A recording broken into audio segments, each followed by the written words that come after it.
हमने पहले भी आपसे निवेदन किया था कि सकल भुवन मध्य निर्धनास्ते विधन्या प्रविशति हृदय शाम श्री हरेर भक्त। सकल भुवन में वो लोग निर्धन होते हुए भी धन्य हैं जिनके पास भगवान की भक्ति का खजाना है, जिनके पास राम नाम के मोती हैं। क्योंकि जिसने ये मोती लूटे वो तो माला माल हुए, और दुनिया के जो बने पुजारी वो आखिर कंगाल।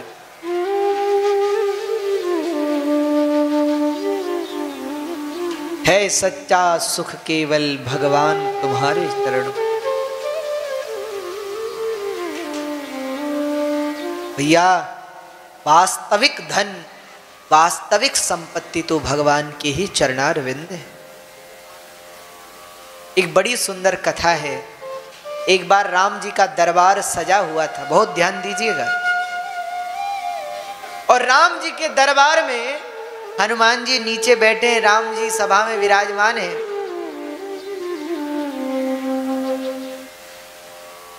कहते हैं राम जी ने हनुमान जी से कहा, अच्छा घटना क्या घट रही थी कि हनुमान जी जो है राम जी को देखते हैं, और जैसे हनुमान जी पे कुछ इधर उधर देखते हैं तो फिर राम जी हनुमान जी को देखते हैं, और जैसे हनुमान जी को लगा कि राम जी हमें देख रहे हैं, जैसे वो राम जी की ओर देखते हैं तो राम जी फिर कहीं और देखते। ऐसा ही चल रहा था सभा में। तो जानकी जी ने कहा कि अरे अब ये बात सुलझानी पड़ेगी, बात है क्या। तो शाम को राघव सरकार कक्ष में बैठे थे तो जानकी जी ने पूछा, बोले प्रभु ये क्या लीला है कि आप हनुमान जी को देखते हैं, ये तो समझ आता है, पर जब हनुमान जी आपको देखते हैं तो फिर आप कहीं और क्यों देखते हैं। राम जी बोले, जानकी जी हम हनुमान जी को देखते हैं इसलिए क्योंकि हमने कहा है सुनु सुत तो ही उऋण में नहीं। राम जी ने कहा है कि हनुमान जी आपके ऋण से मैं उऋण नहीं हो सकता। और आपने भी अशोक वाटिका में हनुमान जी को सुत कहा, पुत्र कहा है।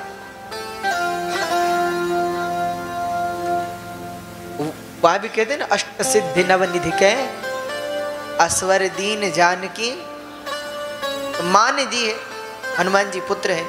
तो बोले जब आपने पुत्र कह दिया हमने भी मान लिया, तो फिर पुत्र के प्रति वात्सल्य दृष्टि होती है ना, प्रेम दृष्टि होती है। तो राजसभा के बीच बीच में हम हनुमान जी को देख, राजी ने कहा उसमें बुराई नहीं है। तो बोले जब हनुमान जी आपको देखते हैं तो आप कहीं और क्यों देखते हैं। राम जी बोले, अच्छा राम जी मर्यादा पुरुषोत्तम है ना। तो राम जी बोले, जानकी जी जब वात्सल्य भाव जमता है तो हम हनुमान जी को देखते हैं, किंतु जैसे ही हनुमान जी हमारी ओर देखते हैं हम नजर घुमा लेते हैं, उसके पीछे एक कारण है। क्या? बोले हनुमान, राम जी कहते कि हनुमान जी के हम कर्जदार हैं। क्या है? कर्जदार हैं।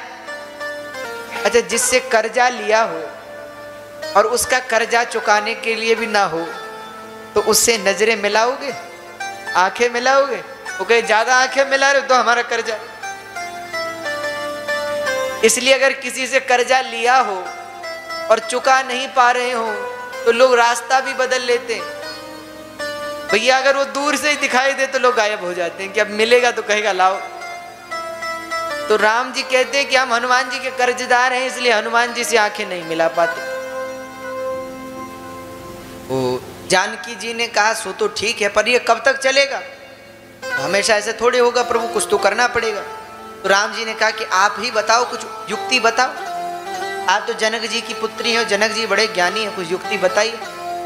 तो श्री सियाजू ने कहा, बोले प्रभु जब कर्जा न चुका सको तो एक और अच्छा साधन। क्या? बोले आप हनुमान जी से कह दो कि हम कर्जा नहीं दे सकते। राम जी ने कहा कि कहें कैसे, हम तो सूर्यवंशी हैं और मर्यादा पुरुष के कैसे कह दें। तो सीता जी ने कहा कह नहीं सकते तो लिख के दे दो, महाराज हम आपका कर्जा नहीं चुका सकते, हमारा कर्जा माफ कर दो, तो तब उसके बाद बात चल जाए।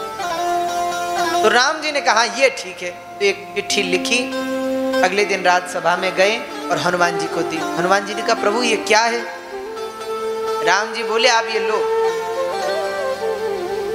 तो हनुमान जी ने ले ली और जब उसको पढ़कर देखा तो राम जी ने लिखा था कि हनुमान जी हम आपका कर्जा नहीं चुका सकते, सुनु सुत तो ही उऋण में नाही, हे पुत्र तेरे ऋण से अब मैं उऋण नहीं हो सकता। तो हनुमान जी ने जो पढ़ा, हनुमान जी की आंखों से आंसू बहने लगे। राम जी के दोनों चरण पकड़ लिए, हनुमान जी रोने लगे, प्रभु मुझसे कोई भूल हो गई। भगवान ने कहा ऐसा क्यों कह रहे हो? अच्छा राम जी तो तारीफ कर रहे हैं कि वाह हनुमान जी धन्य है हनुमान जी। और हनुमान जी ने क्या कर रखा है? राम जी के दोनों चरण पकड़े हुए हैं, रो रहे हैं प्रभु क्षमा करो, कोई भूल हो गई, हमसे भूल हो गई। अच्छा राम जी बोले कि आप क्षमा क्यों मांग रहे हैं? हम तो आपकी प्रशंसा कर रहे हैं, बड़ाई कर रहे हैं। तो हनुमान जी बोले आपकी डांट से डर नहीं लगता, आपकी ये जो प्रशंसा है ना इससे डर लगता है। देखो अगर भगवान प्रशंसा करें तो सतर्क हो जाओ, समझ लो कोई गड़बड़ हुई है। और हनुमान जी बोले हम इसलिए ज्यादा डरे हुए हैं कि आपने नारद जी की प्रशंसा की। देखो ध्यान से सुनो, आपने नारद जी की प्रशंसा की और उनको बंदर का मुख लगा दिया, और हम पहले से ही बंदर हैं तो हमको तो पता नहीं क्या बनाएंगे, इसलिए हम घबरा रहे हैं। भगवान बोले ऐसी बात नहीं हनुमान जी, पर मुझे कभी लगता है, राम जी बोले आपकी वजह से मुझे अयोध्या का राज मिला, आपकी वजह से विभीषण को लंका का राज मिला, आपकी वजह से सुग्रीव को किष्किंधा का राज मिला। क्योंकि अगर आप मुझे सुग्रीव से नहीं मिलाते तो बाली नहीं मरता, बाली नहीं मरता तो किष्किंधा पर सुग्रीव का राज्य नहीं होता। अच्छा आप अगर सीता जी का पता नहीं लगाते तो हम रावण को कैसे मारते, और रावण को नहीं मारते तो विभीषण राजा कैसे बनते। और आप यदि लक्ष्मण जी को नहीं बचाते मूर्छा से सजीवन बूटी लाकर, तो हम भी प्राण त्याग देते, और प्राण त्याग देते तो अयोध्या के राजा कैसे बनते। इसलिए सबको आपने ही राज्य दिलाया, सबको आपकी वजह से पद मिला, पर आपको क्या मिला? तो हनुमान जी ने हाथ जोड़कर कहा प्रभु आपने ठीक कहा, किंतु विभीषण को मिला तो एक पद मिला ना राजा बनने का, सुग्रीव को भी मिला तो एक ही पद। और प्रभु क्षमा कीजिएगा आपको भी मिला तो एक ही पद अयोध्या का, पर मैं कितना सौभाग्यशाली हूं। हनुमान जी ने राम जी के दोनों पद चरण पकड़ लिए और कहा मुझे तो दो दो मिले हैं, मैं एक के चक्कर में क्यों पड़ूं।